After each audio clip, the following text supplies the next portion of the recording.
These days, if you need a bag of cornmeal or flour, well, you just head down to the nearest store.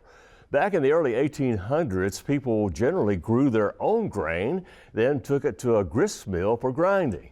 Well, that's the way it was in Readyville, where an old grist mill has been restored for a new business model. Kid Wilshire shows us how business is booming beyond the daily grind.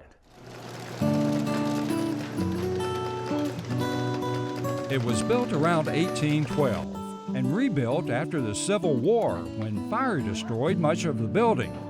But the Readyville Mill in Cannon County has been a landmark along the Stones River and is steeped in history. So what does it mean to you to be able to be the caretaker of this kind of piece of history? It's an awesome responsibility. You know, you feel privileged because you're continuing the tradition of what was prepared so many years before you, and then also preparing it for the next generation. One of the mill's new caretakers and owners is Karen Ford. She and her husband Bob had a restaurant and catering business in Murfreesboro, but fell in love with Readyville the first time they saw it. When we first moved out here, people didn't know even where is it, and they were like, oh, I can't believe you left Murfreesboro, where's Readyville? Then as they come out, we always tell them that their first drive's the longest, and after that it's a lot shorter, and they come out and experience that it's beautiful out here, there's history out here, it's charming for private parties that is a little bit off the beaten path because not everybody can offer a historical significance of this.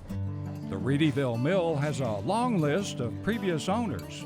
It served the community in many ways as a grist mill, ice house, and even a power company using the Stones River to generate electricity.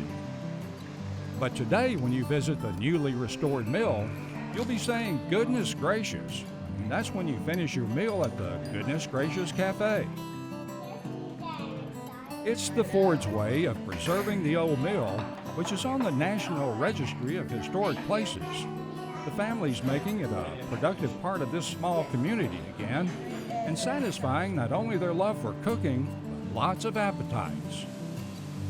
I think some people just have it in them to do it, and we do. We're just been in the food business pretty much all my life. My grandmother was a little Polish caterer, and I've, as a little girl, hung out with her as she went and did catering jobs. And my mom is an amazing cook, and our family, the table almost groans when it's a celebration because that's all we know how to do is bring food and eat a lot of it.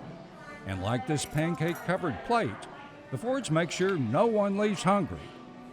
We serve breakfast all day, so if people run a little bit late, don't worry, you can still have all the wonderful fixings that can be associated with breakfast. We have our ground wheat and corn, so we do corn cakes, wheat pancakes, of course regular pancakes. We have a full array of omelets, quiche, chicken salad. We run specials, especially on Sunday, of roast beef.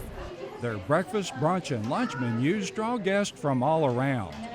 And if the from-scratch omelets, pancakes, or burgers didn't quite fill you up, desserts are on the way. We bake and frost all our own desserts here, make our own icing. So we have a banana hummingbird today, red velvet, a Snicker bar cake that is quite decadent and delicious. Pecan pie is always a favorite. So we just switch them up all the time. And it is a family venture. Son Eric is the chef who puts the goodness in their creations. Her daughter Danielle adds the gracious with a warm welcome, and the employee family serves it up with pride. He's a very good cook, he's talented, I love his ideas, and then I have my daughter who, she has the twin girls who are here today. She heads up the front. She's usually the first person someone talks to when they call. She schedules everything. She schedules parties, she books catering, which is a big part of what we do here. And then I get to come in and just smile at people and say hello, and then just kind of just oversee. So I have probably the best job of all.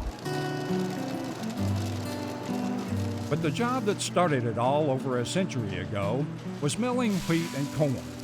The tradition continues today with Tennessee-grown grain, only electricity has replaced the water-powered mill. We buy our corn from a farmer in Orlinda, Tennessee. So it's produced here, it's organic, it's brought here, it's milled, it's sold in bulk in bags, or we incorporate it into our product. It's a neat treasure that a lot of people can't even claim to do. And we are fortunate enough to be able to make that happen here, and it's neat.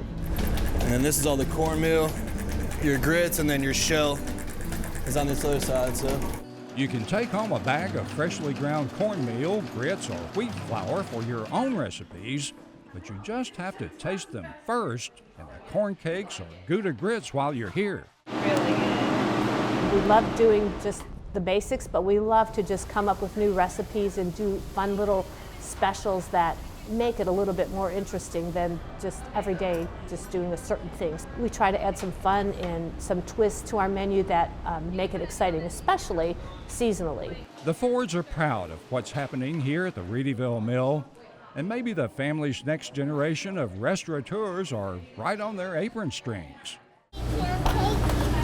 Just a plain mini pancake? Yes. Wow, super. So whether they're catering a special occasion, serving it up in a historic old granary, or hosting an event on the grounds, Goodness Gracious Cafe at the Readyville Mill is history preserved. I'm certain the founding fathers would graciously say, good job. Most days you walk out of there and knowing that you want to do everything you could to make people happy and they enjoyed their experience, and that's something to hang your hat on and say, you know what, that was good. That was good. Let's do it again tomorrow.